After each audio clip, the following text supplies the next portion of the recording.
नमस्कार, city light में स्वागत है आप सभी का। मैं हूं आपके साथ श्रवण तंबोली। इस बुलेटिन में देखेंगे दिन भर की तमाम बड़ी खबरों को विस्तार से। शुरुआत करते हैं मनिंद्रगढ़ से मिल रही इस वक्त एक बड़ी खबर के साथ। हिंदू राष्ट्र पर विधानसभा अध्यक्ष चरणदास महंत का बयान। हिंदू राष्ट्र की मांग करने वाले पता नहीं हिंदू किसको बनाते हैं। हिंदू शब्द कहां से खोजा है? यहां तो मानव धर्म है, हर व्यक्ति बराबर है, यह सदियों से चला आ रहा है। हिंदू मुसलमान में भेद करना गलत बात है, चरणदास महंत का यह कहना।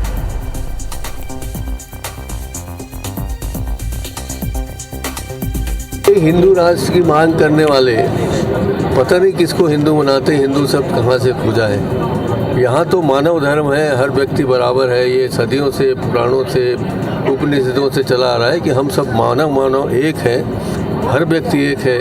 एक ही नूर से सब जग उपजा, कौन भले कौन मंदे। यहाँ भेद करना हिंदू मुसलमान बड़े छोटे, ये गलत बात।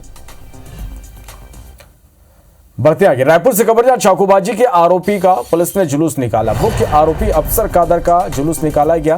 तेलघानी नाका इलाके में चाकूबाजी हुई थी। रविवार रात विकास सेन को चाकू मारकर फरार हुआ था। गंज थाना इलाके का ये पूरा मामला है।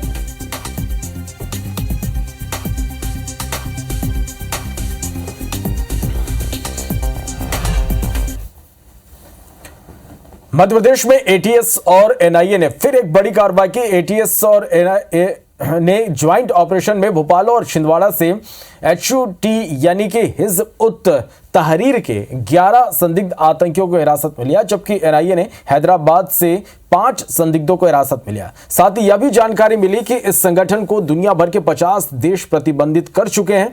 एचयूटी संगठन बायोलॉजिकल, केमिकल और बैक्टीरियल वार में एक्सपर्ट है और यह बताया जा रहा है कि यह संगठन देश में बड़ा नेटवर्क तैयार कर रहा है।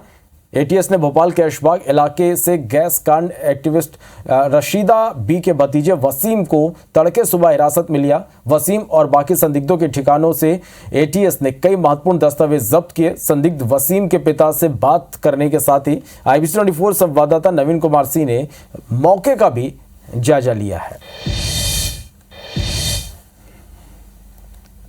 इस वक्त मैं भोपाल में ही मौजूद हूँ, भोपाल के बाग उमराव दूल्हा में, जहाँ से चिंगारी ट्रस्ट के एक्टिविस्ट, सोशल एक्टिविस्ट वसीम की भी गिरफ्तारी, हिरासत में उनको लिया गया है। सुबह 5:30 बजे टीम आई है और बताया जा रहा है कि एचयूटी जो आतंकी संगठन है उससे रिश्ते हैं। तो ये दावा एटीएस की तरफ से किया जा रहा है। तो आप ये जो तस्वीरों में इस वक्त जो घर देख रहे हैं, ये रशीदा बी का घर है, जो समाज सेवी हैं, ना सिर्फ भोपाल में बल्कि देश भर में पहचान रखती हैं और भोपाल गैस कांड की एक्टिविस्ट रही हैं। लंबे अरसे तक उन्होंने भोपाल गैस कांड की लड़ाई लड़ी है। एटीएस की टीम आई और किस तरीके से क्या बोल के लेके गई है? 6:30 बजे करीब घंटी बजाई, जोर जोर से घंटी बजाई, दरवाज़ा खोला और सीधे ऊपर चले गए। पूछा वसीम नहीं रहता? हाँ ऊपर है। चला गया, उसके बाल पकड़ उठाया, पहना दिया। क्या पहना दिया सर? वो काला कपड़ा आता है ना, हाँ, वो पहना दिया। वो शर्ट पहने नहीं था, बड़ी मुश्किल से उनसे शर्ट पहनवाया। फिर अलमारी में कागज निकाली, वो ले गए और 3 मोबाइल ले गए। आपका भी मोबाइल लगा? हाँ। अच्छा, आप लोगों ने बातचीत तो की होगी कि भाई क्यों हमारे बच्चों को लेकर जा रहे हो, तो क्या उनकी तरफ से कहा गया? कहना जमाल नाम का है कोई, उसकी चोरी के इल्ज़ाम में ले जा रहा। चोरी करी, उसमें पूछताछ करके छोड़ जाएंगे। तो कुल अब तक मध्य प्रदेश में 16 संदिग्धों की को हिरासत में लिया है। पूछताछ चल रही है, लेकिन अब तक ये साफ नहीं हो पाया कि भोपाल में किस जगह पर उनको ले जाकर पूछताछ हो रही है। मध्य प्रदेश छत्तीसगढ़ में मंगलवार को 3 बड़े वन्य जीवों की मौत हो गई। श्योपुर, उमरिया, रीवा और बिलासपुर में 4 मौतें हुई। श्योपुर के कूनो नेशनल पार्क में मादा चीता दक्षा साउथ अफ्रीका से लाई गई थी। कूनो नेशनल पार्क में 2 महीने में यह तीसरी मौत बताई जा रही। वहीं उमरिया के बांधवगढ़ टाइगर रिजर्व में टाइगर की मौत हो गई। टाइगर रिजर्व प्रबंधन ने आपसी संघर्ष में टाइगर की मौत होना बताया। वहीं रीवा स्थित महाराजा मातंड सिंह जू में टाइगर सफारी, मुकुंदपुर में सफेद बाघिन की यहां पर मौत हो गई। 2016 में वन बिहार में पहली सफेद बाघिन रीवा यहां पर लाई गई थी। श्रद्धांजलि देने के बाद बाघिन का अंतिम संस्कार कर दिया गया। तो वहीं बिलासपुर के कानन जू में बाघिन रश्मि की मौत हो गई।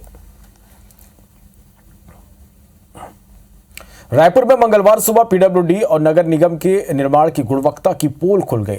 साल भर पहले 17 करोड़ की लागत से तैयार रामनगर अंडरब्रिज की छत और दीवारों से अचानक पानी निकलकर सड़क पर बहने लगा। पानी की मोटी बौछार गिरने लगी, जिसकी वजह से लोगों का वहां से गुजरना मुश्किल हो गया। ABC 24 ने मामले को प्राथमिकता से उठाया तो निगम प्रशासन जागा। पता चला कि लगभग 1.5 माह पहले ब्रिज के ऊपर डाली गई पेयजल पाइपलाइन फूट गई। ब्रिज के जाने वाले लोगों का कहना है कि अगर गर्मी में इतना पानी रिस रहा तो बरसात में इसका भगवान ही मालिक होगा। वहीं लाइन फटने की वजह से गोड़ियारी और गंज इलाके के 10 से ज्यादा वार्डों में पानी का संकट रहेगा। अंडर ब्रिज के ऊपर में ये तो सबसे बड़ी लापरवाही समझ आ रही है कि पिछले बारिश में भी हमने देखा था कि अंडर ब्रिज में बहुत ज़्यादा मात्रा में पानी गिर रहा था, जिसका थोड़ा बहुत मात्रा में ये लोग इनके द्वारा पीडब्ल्यूडी के द्वारा मरम्मत की गई थी, मगर अब वो मरम्मत भी आज उजागर हो गया क्योंकि मरम्मत एक रूप से दिखावा के रूप में था। पूरा रूप से अंडर ब्रिज में पानी झरझर झरना के रूप में बहने लग रही। अब देखिए, अब कहीं कुछ काम ये तो सब नगर निगम में वो रहता ही है कि भाई कहीं कुछ फट गया, कहीं कोई नुकसान हो गया तो उसको खड़ी करा के जल्दी से ठीक किया जाएगा और जो पानी की समस्या हो रही है वहाँ पर टैंकर उपलब्ध कराए जाएंगे। गर्मी के मौसम में छत्तीसगढ़ के कई शहरों में पीने के पानी को लेकर किल्लत शुरू हो गई है। लोगों को जो पानी मिल रहा है वो भी गंदा है। पेयजल संकट को लेकर आम आदमी पार्टी ने मंगलवार को छत्तीसगढ़ के कई जिलों में प्रदर्शन किया। आम आदमी पार्टी के कार्यकर्ता अलग अलग जिला मुख्यालय में हल्ला बोला और मटका फोड़ प्रदर्शन किया। साथ ही प्रशासन और सरकार के खिलाफ नारेबाजी करते हुए कलेक्टर के नाम ज्ञापन भी सौंपा। आम आदमी पार्टी ने आरोप लगाया कि प्रदेश भर में अमृत मिशन और जल जीवन मिशन के कामों में देरी की वजह से पानी की किल्लत हो रही, जिससे आम लोग परेशान हैं।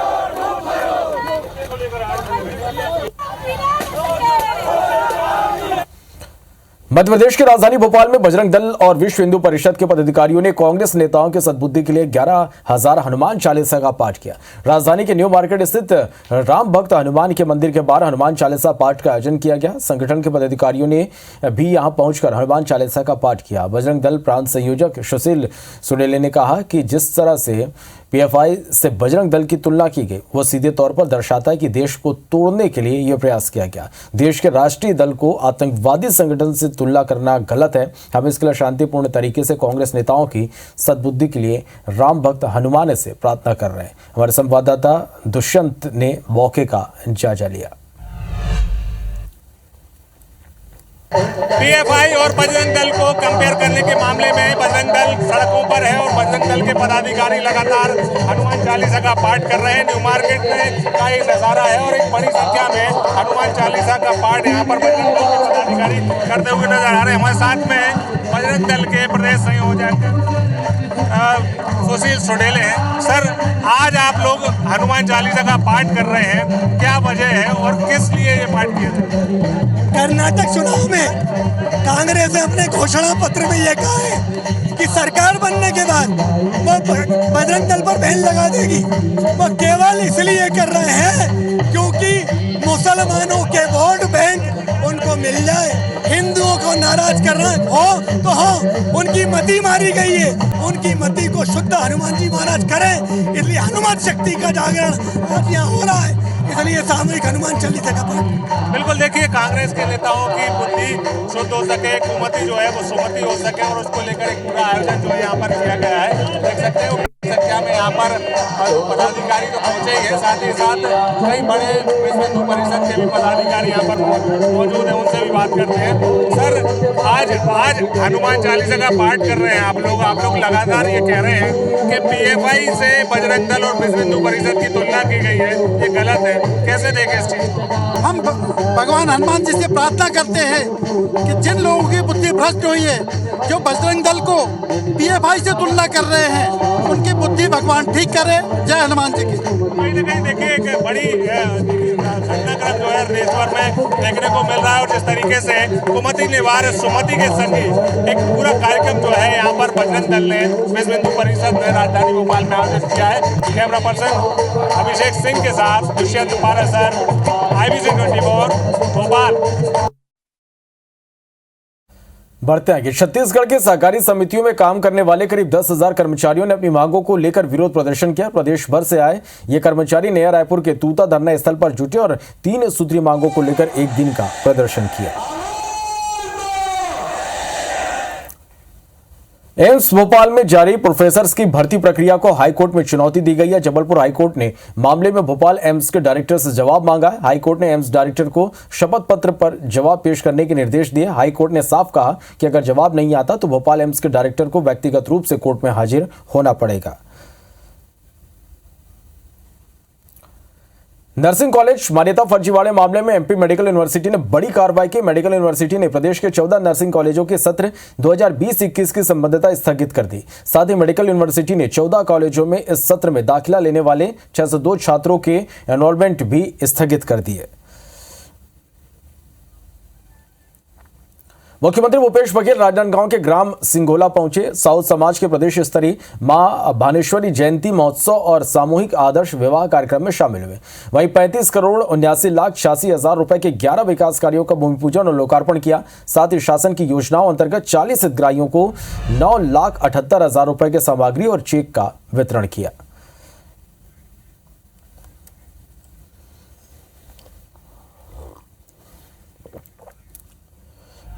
भानुश्री महोत्सव में शामिल होने का अवसर मिला। आज उनकी जयंती 9 मई को मनाया जाता है और बहुत सारे लोकार्पण और भूमि पूजन का कार्यक्रम भी संपन्न हुआ। हितग्राहियों को भी हम लोगों ने राशि वितरण किया, सामग्री वितरण किया। भाजपा के प्रदेश अध्यक्ष अरुण साव, नेता प्रतिपक्ष नारायण चंदेल और लक्ष्मी वर्मा ने पार्टी नेताओं और कार्यकर्ताओं के साथ मंगलवार को चर्चित फिल्म द केरला स्टोरी देखी। फिल्म देखने के बाद अरुण साव ने कहा कि यह फिल्म केरला और देश की स्थिति को उजागर करती है। मध्य प्रदेश और उत्तर प्रदेश ने इस फिल्म को टैक्स फ्री किया है। छत्तीसगढ़ सरकार भी छत्तीसगढ़ की बेटियों की सुरक्षा के खातिर इस फिल्म को टैक्स फ्री करना चाहिए और मैं सभी से आग्रह करूंगा कि इस फिल्म को अवश्य देखें, विशेषकर बेटियां। हम सब लोगों ने मिलकर के फिल्म देखी। ये फिल्म समाज को एक संदेश देने वाला है, किस प्रकार से हमारी बेटियों के भावनाओं के साथ में खिलवाड़ किया जाता है और लव जिहाद का वास्तविक चित्रण इस फिल्म में किया गया है। निर्माता ने अपने हिसाब से पिक्चर जैसी बनाई है, मगर एक बात मैं कहना चाहता हूं कि हर बात में एक पूर्ण सत्य नहीं होता। जैसे कि इसमें 32,000 के आंकड़े की वहाँ जहाँ तक बात आती है, वो आंकड़े आकर के 3 में सिमट जाता है। एमपी में फिल्म द केरल स्टोरी पर सियासत जारी। बीजेपी नेता समर्थकों के साथ द केरल स्टोरी फिल्म देखने पहुंच रहे हैं और इसी कड़ी में मंगलवार शाम भोपाल में कैबिनेट मंत्री विशाल सारंग ने पूरा शो बुक किया और भोपाल में रह रहे केरल के लोगों के साथ फिल्म द केरल स्टोरी देखी।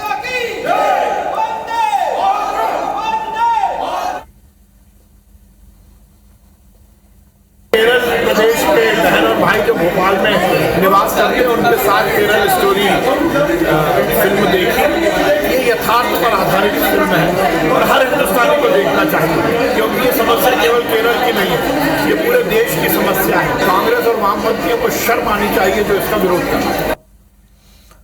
छत्तीसगढ़ भाजपा किसान मोर्चा प्रदेश भर में 15 मई से किसान चौपाल अभियान की शुरुआत करने जा रहे, जहां छत्तीसगढ़ की हर सहकारी सोसाइटियों में किसान चौपाल लगाकर किसानों की समस्याएं सुनी जाएंगी। वहीं किसानों को केंद्र की योजनाओं की जानकारी भी दी जाएगी।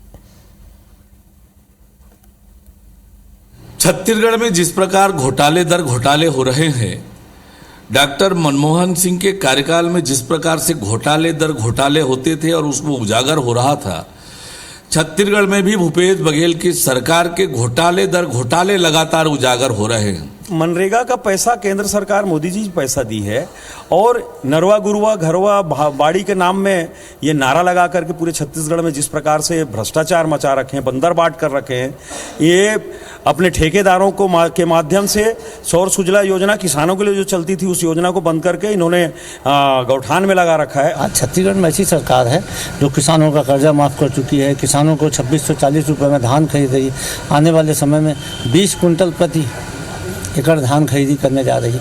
क्या छत्तीसगढ़ का किसान देश में सबसे ज़्यादा खुशहाल है, सबसे ज़्यादा समृद्ध है। ऐसे में किसान चौपाल लगाएंगे, किसान इनको वहीं पर माकूल जवाब दे देंगे।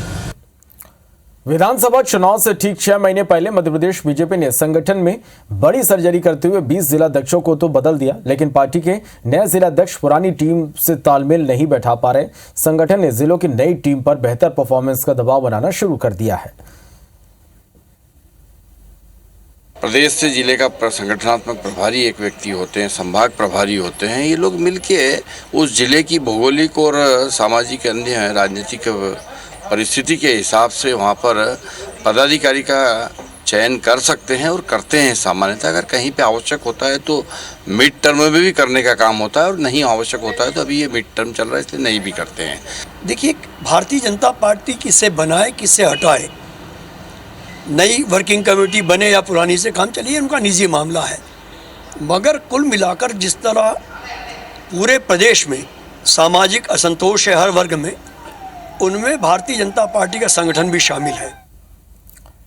ग्वालियर में नेता प्रतिपक्ष एवं कांग्रेस के वरिष्ठ नेता डॉक्टर गोविंद सिंह ने प्रेस कॉन्फ्रेंस कर विभिन्न मुद्दों पर प्रतिक्रिया दी। उन्होंने विवादित बयानों को लेकर कहा कि हर आदमी को अपनी मर्यादा में रहकर दूसरे पर आरोप लगाने का अधिकार है। शब्द चयन उचित हो, जरूरी नहीं हर सवाल का जवाब दिया जाए। विरोधी दल के एक दूसरे पर आरोप लगाना काम है, उनको चट्टे पड़ते रहते। हम कहते हैं उनका जो सोच है उस सोच के अनुसार बोल रहे हैं। हर व्यक्ति को, हर पार्टी को अपनी मर्यादा में किसी के ऊपर आरोप लगाने का अधिकार है। चट्टे बट्टे क्या होता है, अब हम भी कुछ कह दें तो उन्हें बुरा लगेगा, उन जैसा मैं नहीं बनना चाहता। एमपी के पूर्व मंत्री मलेश्वर पटेल ने बजरंग दल पर सवाल उठाया। उन्होंने कहा कि बजरंग दल के लोग कितने गौ सेवा करते हैं सबको पता है। इन्हें रामायण की एक चौपाई तक नहीं आती और न ही या हनुमान चालीसा के बारे में कुछ जानते हैं। कोई भी बजरंगी जो बजरंग दल के लोग हैं जो इस संगठन से जुड़े हुए, उनके घर में आप जाके देखिए कि अगर गौ सेवा करते हो, कोई गौ पालन करते हो, एक चौपाई न रामायण की जानते हैं और ना ही हनुमान चालीसा के बारे में जानते हैं। सिर्फ भगवान के नाम को बेचने का काम करते हैं और ऐसे लोगों पे अंकुश लगना चाहिए। कमलनाथ जी सबसे बड़े भक्त है, सबसे बड़ा मंदिर, सबसे बड़ा मंदिर बना है। खबर मध्य प्रदेश से है, जहां विधानसभा चुनाव से ठीक पहले एक बार फिर गाय और गौ संरक्षण का मुद्दा गर्मा गया।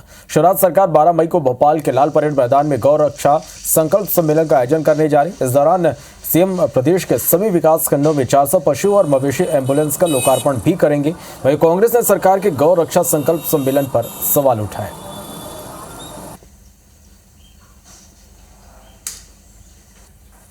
इससे भद्दा मजाक गौ माता के लिए कोई हो नहीं सकता। तो जहां इंसानों को एम्बुलेंस नहीं मिल रही है, वहां सरकार गौवंश के लिए एम्बुलेंस की बात कर रही है। धिक्कार है इस झूठ के लिए। कांग्रेस ने घोषणा करी थी कि गौशालाएं बनाएंगे, हजारों गौशाला की बात थी, कितनी गौशालाएं बनी, और कांग्रेस बात करती गौशाला की और गौ माता की। ये वो सरकार है जिसकी नेता इंदिरा गांधी ने करपात्री जी महाराज जो तमाम गौ सेवा पर गोली चलवाई थी। तो कांग्रेस के मुझे गौ सेवा की बात शोभा नहीं देती। बुरहानपुर में नारी कल्याण योजना का शुभारंभ करने पहुंचे मध्य प्रदेश के पूर्व कृषि मंत्री सचिन यादव ने किसानों के कर्ज माफी को लेकर मुख्यमंत्री शिवराज सिंह चौहान और भाजपा नेताओं को बड़ी चुनौती दी। उन्होंने कहा कि अगर हिम्मत है तो चलिए मेरे साथ 27 लाख किसानों की कर्ज माफी हुई है कि नहीं मैं बताऊंगा। अगर मुख्यमंत्री और उनके नेताओं में हिम्मत ताकत है तो चले मेरे साथ। मुख्यमंत्री किसानों को झूठ बोलने और गुमराह करने का काम बंद करें। चुनौती देता हूं माननीय मुख्यमंत्री जी को, उनके तमाम जो नेता हैं उनको चुनौती देता हूं। आइए सचिन यादव के साथ एक एक किसान 27 लाख किसानों के घर जाऊंगा, घर जाकर के किसका कितना कर्ज माफ हुआ है एक एक किसान के आपसे मिलवाने का काम करूंगा। ताकत है, हिम्मत है तो आइए मेरे साथ में। और ये जो झूठ बोलने का काम आप लोग लगातार कर रहे हैं, मध्य प्रदेश के किसानों को गुमराह करने का काम करें, ये गुमराह करने का काम आप लोग बंद करें। मध्य प्रदेश में विधानसभा चुनाव से पहले कांग्रेस और कमलनाथ ने संगठन की मजबूती को लेकर काम करना शुरू कर दिया। कांग्रेस ने के मोर्चा और प्रकोष्ठों को जमीनी स्तर पर सक्रिय कर जिम्मेदारियां देने की रणनीति तैयार की गई। बूथ, मंडलम और सेक्टर के साथ ही मध्य प्रदेश में कांग्रेस ने मोर्चा और प्रकोष्ठों को धरातल पर जनता के बीच जाने की जिम्मेदारी सौंपी है। सारे अनुषांगिक संगठनों के लिए चुनाव की रणनीति को लेकर एक बड़ा प्लानिंग तैयार किया है माननीय कमलनाथ जी ने। उसके तहत हर वर्ग को, हर अनुषांगिक संगठन को अपनी अपनी जिम्मेदारियों से जनता के बीच जाना होगा। वो रणनीति अभी घोषित नहीं की जाएगी, बट वो जमीनी स्तर की रणनीति है। खरगोन से खबर, जहां दसंगा बस हादसे पर कार्रवाई हुई है। बस संचालक सुनील राठौर पर केस दर्ज किया गया। कंडक्टर संतोष बारचे पर केस दर्ज हुआ है। बस मालिक प्रवीण सोहानी पर भी प्रकरण दर्ज किया गया। पुलिस ने गैर इरादतन हत्या का मामला दर्ज किया है। आपको बता दें कि हादसे में अब तक 24 यात्रियों की मौत हो चुकी है। बस हादसे में 48 लोग घायल हुए।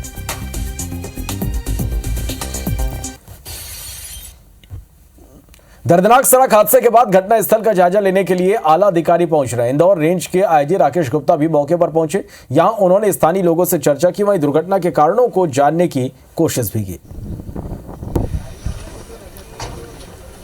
दर्दनाक सड़क हादसे के बाद आला अधिकारी मौके पर मौजूद है। हमारे साथ मौजूद है इंदौर रेंज के IG doctor Rakesh Gupta. Sir यहाँ की स्थिति आपने देखी, प्रथम दृष्टि आपको क्या कारण है? देखिए, अभी कारण के बारे में हम लोग वही जानने के लिए यहाँ पर आए हैं और कुछ भी अभी एकदम से जल्दबाजी में कहना ठीक नहीं होगा। अभी ड्राइवर भी इसमें जीवित हैं, उनसे भी बातचीत हमारी जारी है। उससे पूरा इन्वेस्टिगेशन करेंगे और इन्वेस्टिगेशन करने के बाद ही हम किसी निष्कर्ष पर पहुँच सकते हैं। तो लेकिन एक पूरी जांच के बाद ही कहना ठीक होगा।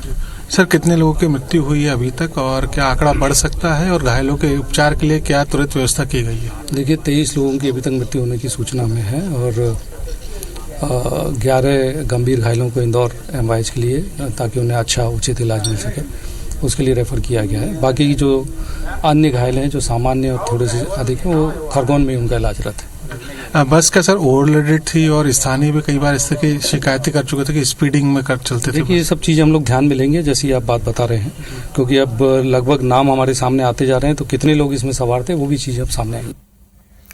खरगोन में हुए हादसे पर IBC24 पहुंचा परिवहन विभाग के राठौर। डिप्टी कमिश्नर राजेश राठौर से बात के साथ ही मौके का जायजा लिया।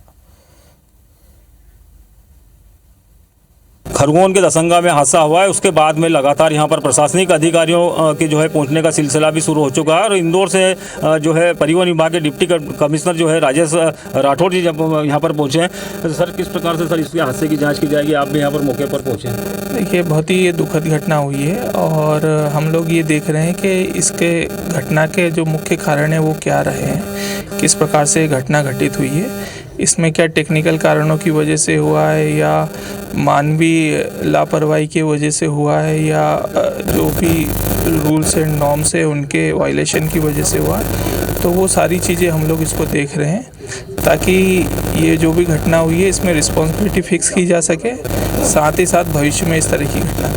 सर बताया जा रहा है कि इसमें फिटनेस और परमिट की भी इसमें सर नहीं था, जो है बस भी पुरानी बताई जा रही थी। देखिए, ओवरऑल ये सब जांच का विषय है, लेकिन जो मैंने प्रारंभिक जांच की है उसमें बस 2015 की है और फिटनेस और रिलेटेड जो भी सारी चीज़ें वो है, सारे डॉक्यूमेंट्स है और इवन ऑनलाइन भी मुझे दिखाए गए हैं कि सब सारी चीज़ें हैं। ये थे इंदौर के डिप्टी कमिश्नर राजेश राठौर जी, जिनका कहना है कि इसमें जांच में जो भी दोषी पाया जाएगा उसके खिलाफ कार्रवाई की जाएगी। ग्राउंड जीरो से शशिकांत शर्मा, IBC24 खरगोन।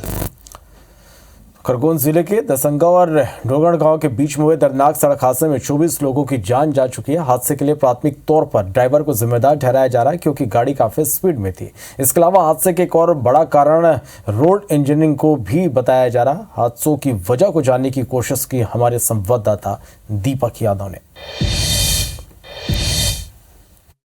खरगोन जिले में हुए दर्दनाक सड़क हादसे में जितना दोषी उस बस का वाहन चालक था, वाहन में क्या दिक्कतें थी, लेकिन साथ ही साथ ये जो सड़क की रोड इंजीनियरिंग है वो भी इतनी दोषी इस दुर्घटना के लिए। दरअसल ये दसंगा का रोड है जिसके ऊपर 5 साल पहले इस पुलिया का निर्माण किया गया था और यहाँ के स्थानीयों ने बार बार इस बात का विरोध किया था कि ये जो सड़क निर्माण किया जा रहा है, जो पुलिया का निर्माण किया जा रहा है, इसकी रोड इंजीनियरिंग काफी गलत है, क्योंकि दोनों ही तरफ, दोनों ही छोर पर मोड़ दिए गए हैं, जबकि इस सड़क को सीधा बनाया जा सकता था और स्पीड से आने वाली गाड़ियां इसी वजह से आए दिन यहाँ पर हादसे का शिकार होती है और इस काम को भी यहाँ पर रुकवाया गया था। हमारे साथ मौजूद है यहाँ के स्थानीय, जिन्होंने बार बार इस मांग को उठाया था।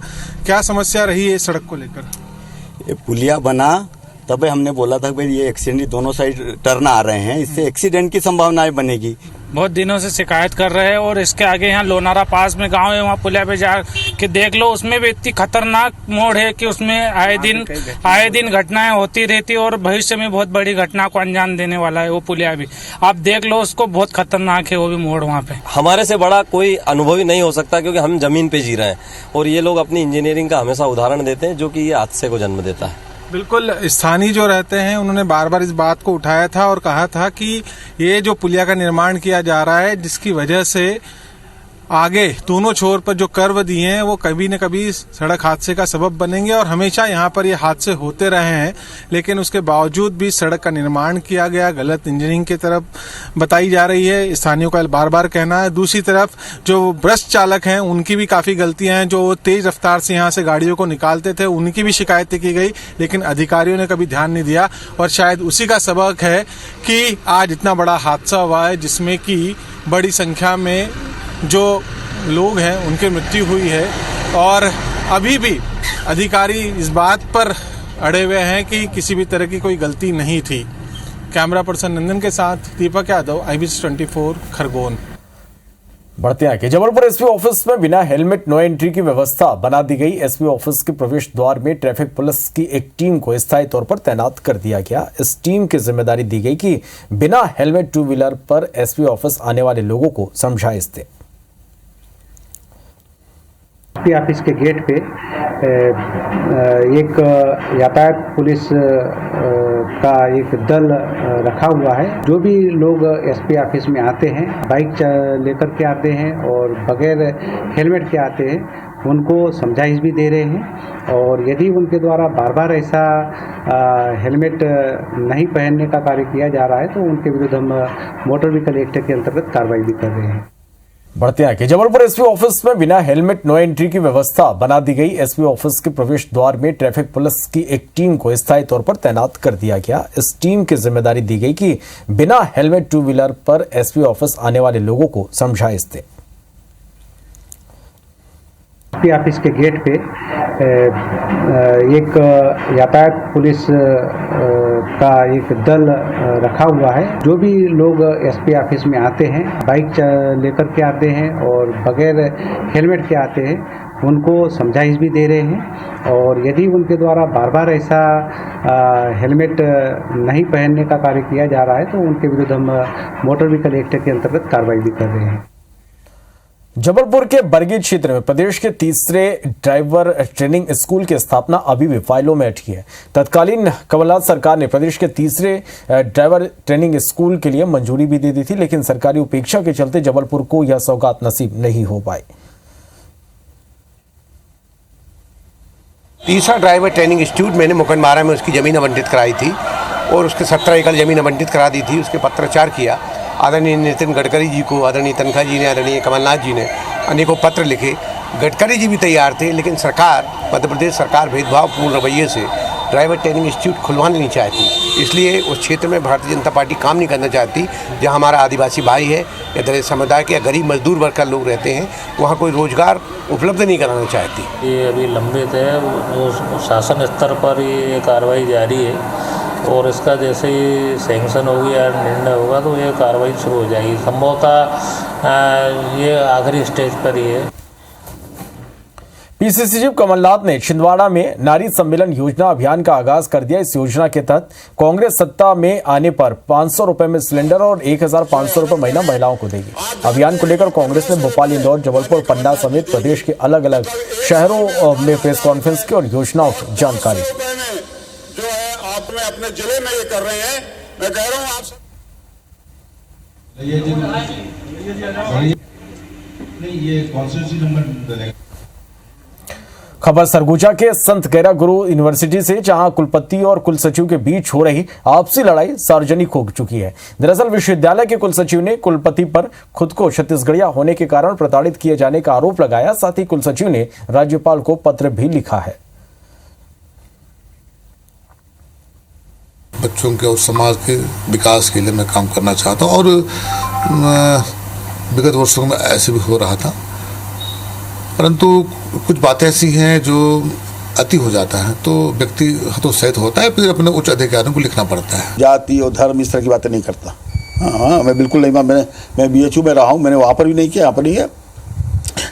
यदि कोई गलत बयानी कर रहा है तो ठीक है, जो सच्चे सामने आ जाएगा। कॉपी जो जांचने के लिए बाहर भेजना रहता है उसमें कई सारे रेफरेंस कुलपति के भी लगते हैं और कुल सचिव का भी लगता है। पर अगर इन दोनों ने इस तरह से अगर नोटशीट कोई एक जन बोलता है साइन नहीं करूँगा, एक जन करने के लिए भेजता है, तो इसमें क्या होगा कि लेट लतीफ़ी होगी और उसके बाद छात्रों के परिणाम आने में लेट होंगे, जिससे छात्रों को बहुत समस्या होने वाली है।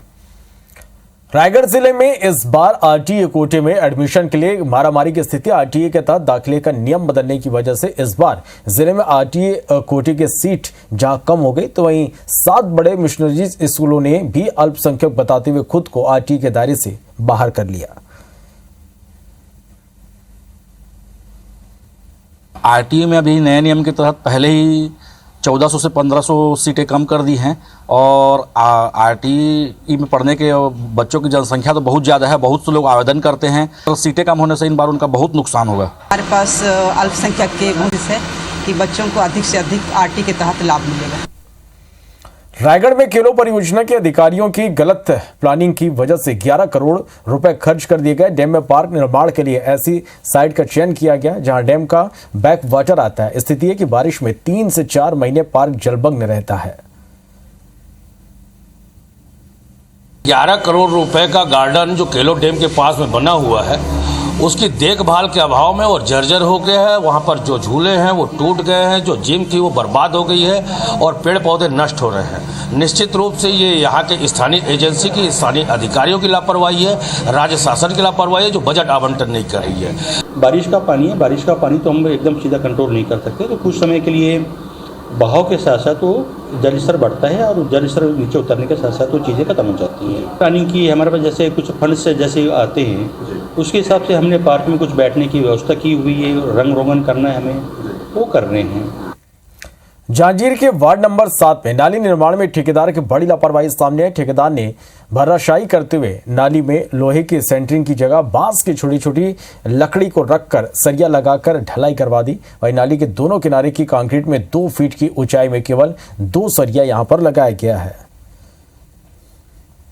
बिल्कुल यही गलत है। 2 फीट में दूरी जो है बहुत ज़्यादा दूर पे है और छड़ जो है अपने को नियम का मालूम नहीं है, लेकिन फिर भी घना लगना चाहिए क्योंकि ऊंचाई के हिसाब से 2 फीट 2 ही छड़ लगा रहे हैं और इसमें भविष्य में कोई गाड़ी अगर आती है तो नाली के निर्माण करने का कोई उचित कार्य नहीं रह जाएगा। नाली बना रहे हैं, सड़क बना रहे हैं, उसमें बनाने के बाद पता चलेगा, लेकिन मसाला कम डाल रहे हैं, सीमेंट कुछ कम डाल रहे हैं ऐसा लग रहा है लोग, क्योंकि इन लोग को जैसे बनाने के बाद जैसे कुछ थोड़ा बहुत भी पानी जाता है तो तुरंत वहाँ पर पानी जाने के बाद वहाँ पे रेत, वहाँ पे गिट्टी दिखाई देने लगता है। सेटरिंग पे भी उनका ये कहना था इंजीनियर का कि निर्धारित चौड़ाई जो है वो थोड़ी सी कम होने के कारण ठेकेदार के द्वारा सेटरिंग करने में लकड़ी का इस्तेमाल किया जा रहा था।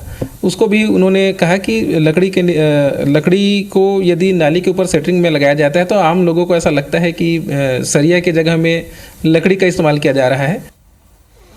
सीएम भूपेश बघेल का बिलासपुर दौरा प्रस्तावित है। 11, 12 और 13 मई को 3 दिवसीय प्रवास पर सीएम बिलासपुर जा सकते हैं। सीएम भूपेश मस्तूरी और बेलतरा विधानसभा क्षेत्र में भेंट मुलाकात कार्यक्रम भी कर सकते हैं। जो अधूरे हैं वो कार्य बहुत तेजी से चल रहा है, जो पूर्ण हो चुके हैं उसके लोकार्पण के लिए सीएम साहब आ रहे हैं। खाली लोकार्पण के लिए नहीं, भेंट मुलाकात के लिए भी आ रहे हैं, जिसमें सभी समाज के लोगों से, व्यापारी संघ के लोगों से मुलाकात करेंगे। मल्टी लेवल जो पार्किंग जो बना हुआ है उसका लोकार्पण करेंगे। रायपुर नगर निगम में 27 करोड़ रुपए के यूनिपोल टेंडर घोटाले मामले में एक और बड़ा खुलासा हुआ। जांच समिति के अनुसार 2018-2019 में टेंडर अनुसार ग्रेसफुल मीडिया प्राइवेट लिमिटेड के लगभग 80 यूनिपोल 3 साल बाद नगर निगम को मिलने थे, यानी सभी यूनिपोल नगर निगम की संपत्ति हो जाते और इसके आने वाले राजस्व नगर निगम को मिलता। लेकिन ग्रेसफुल मीडिया प्राइवेट लिमिटेड के कहने पर अधिकारियों ने 1.5 साल में कंपनी से ही प्रस्ताव मंगवाया और टेंडर को 3 साल के लिए बढ़ा दिया। कि इसमें गड़बड़ियाँ बहुत बड़े रूप में हुई है, बहुत लंबा भ्रष्टाचार हुआ है, तो उसकी भरपाई भी की जाएगी। और जिस तरीके की हर बिंदु दर बिंदु जांच चल रही है, तो इसमें यह तो है कि जो भी है वो पकड़ाई में आए। तो मामला तो बड़ा, EOW में भी जाएंगे, पुलिस में भी FIR करेंगे। तो क्या जांच समिति जो महापौर परिषद ने बनाई है वो नगर निगम के आयुक्तों को बुलाएगी, क्या उनसे पूछताछ करेगी, ये नौटंकी महापौर छोड़ें। तथ्यों के साथ जो उनके पास दस्तावेज मूल नस्तियाँ पड़ी है उनको शपथ पत्र के साथ EOW को दें और EOW तत्काल छापा मार के सभी अधिकारियों को से पूछताछ करें, उनकी गिरफ्तारी करें। ये ढोंग ना करें, ये नौटंकी ना करें। सरगुजा के सीतापुर में शासकीय स्कूल में शिक्षिका आकांक्षा सिंह राजपूत ने मिसेज इंडिया का खिताब जीता। गोवा में आयोजित प्रतियोगिता में आकांक्षा ने खिताब हासिल किया। IBC 24 से बातचीत के दौरान आकांक्षा ने कहा कि समय निकालकर वो मॉडलिंग के क्षेत्र में आगे बढ़ने की ओर काम कर रही हैं। मैं बचपन से मुझे सिंगिंग और डांसिंग का शौक़ था और मुझे इस फील्ड में कुछ ना कुछ तो करना ही था। एक तो मैं टीचर हूँ, बट फिर भी मुझे इस फील्ड में भी आगे जाना था। मुझे मिसेस इंडिया यूनिवर्स का अवार्ड मिला है और ये गोवा में एक ब्यूटी पेजेंट कॉन्टेस्ट हुआ था जिसमें मैंने छत्तीसगढ़ को रिप्रेजेंट किया है। वहाँ पर मिसेस छत्तीसगढ़ थी मैं, तो मुझे छत्तीसगढ़ से यहाँ से भेजा गया था। राष्ट्रपति द्रौपदी मुर्मू ने नई दिल्ली में छत्तीसगढ़ के 3 शहीदों को मरणोपरांत कीर्ति चक्र से सम्मानित किया। सब इंस्पेक्टर शहीद दीपक भारद्वाज, प्रधान आरक्षक शहीद सोनी नारायण और STF के शहीद प्रधान आरक्षक श्रवण कश्यप कीर्ति चक्र से सम्मानित हुए। ये तीनों पुलिस नक्सल मुठभेड़ के दौरान शहीद हुए थे। शहीदों को कीर्ति चक्र से सम्मानित किए जाने पर मुख्यमंत्री भूपेश बघेल ने ट्वीट कर लिखा कि जो शहीद हुए उनकी जरा याद करो कुर्बानी। पुलिस नक्सली मुठभेड़ के दौरान अनुकरणीय साहस का परिचय देते हुए देश के लिए अपना सर्वोच्च बलिदान अर्पित करने वाले तीनों शहीदों की वीरता को सलाम और उनके परिवारों को नमन।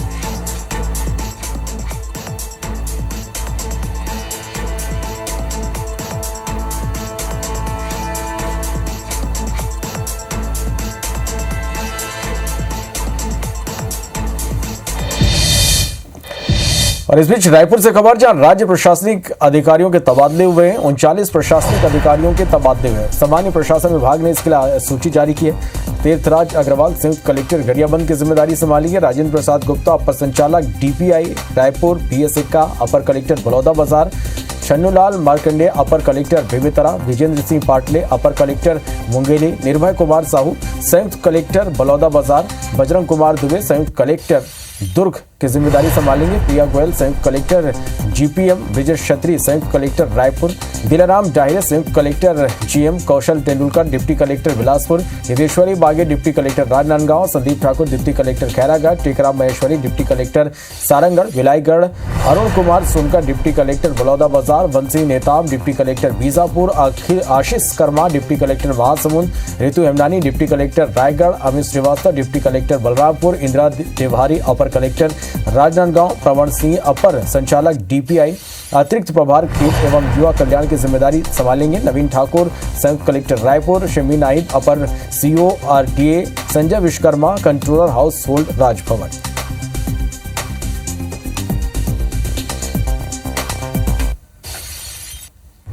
बड़ी खबर भोपाल से, जहां इम्फाल से गुवाहाटी रवाना हुए छात्र तकनीकी खराबी के कारण प्लेन लेट हुआ था। कोलकाता से पहुंचे दूसरे स्पेशल प्लेन से रवाना हुए सभी 24 छात्र छात्राएं आज रात गुवाहाटी में ही रुकेंगे।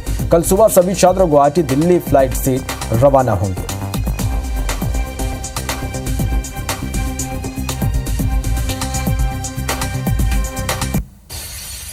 तो इसी के साथ फिलहाल इस बुलेटिन में इतना ही।